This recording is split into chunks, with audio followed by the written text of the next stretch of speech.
Hola, somos el grupo número uno y hoy explicaremos los conceptos generales de la transducción de señales, centrándonos en las clases de hormonas y los tipos de receptores que utilizan.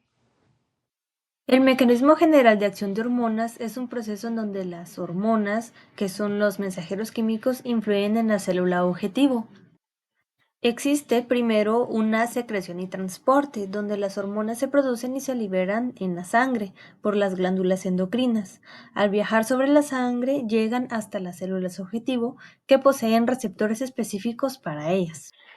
Una vez que la hormona llega a la célula objetivo, se une a un receptor que la reconoce específicamente, de manera similar como una llave que encaja en una cerradura, y la ubicación del receptor depende del tipo de hormona. Tenemos a los receptores de membrana que son para hormonas hidrosolubles, como por ejemplo los péptidos y la adrenalina. Estas hormonas no pueden atravesar la membrana celular y se unen a un receptor en la superficie de la célula, activando una cascada de transducción, por ejemplo, el AMPC y el calcio 2+, que generan una respuesta intracelular. También tenemos los receptores intracelulares que son para hormonas liposolubles. Estas hormonas, como el cortisol y la testosterona, son capaces de atravesar las membranas celulares y unirse a receptores en el citoplasma o en el núcleo, y el complejo actúa como factor de transcripción regulando la expresión. Existen 4 tipos de receptores en la membrana.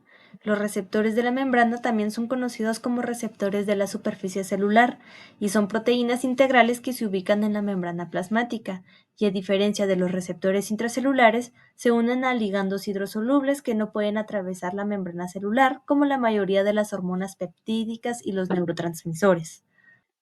Los receptores ionotrópicos forman canales iónicos que se abren o se cierran en respuesta a la unión de un ligando.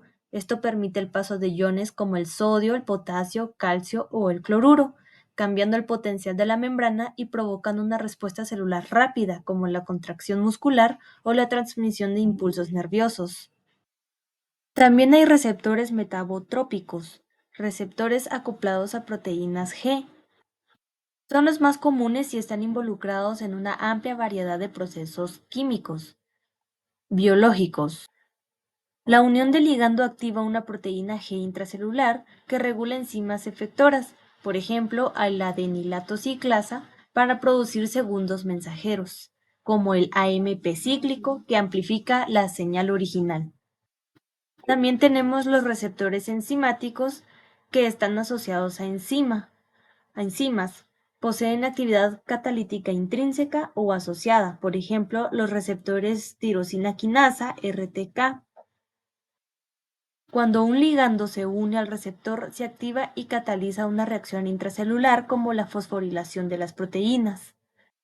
Por último, tenemos los receptores acoplados, que son similares a los metabotrópicos, pero se asocian directamente con enzimas, por ejemplo, receptores de citosina asociados a JAK-STAT.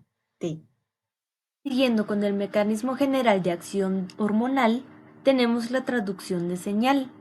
La unión de la hormona a su receptor desencadena una cascada de eventos dentro de la célula.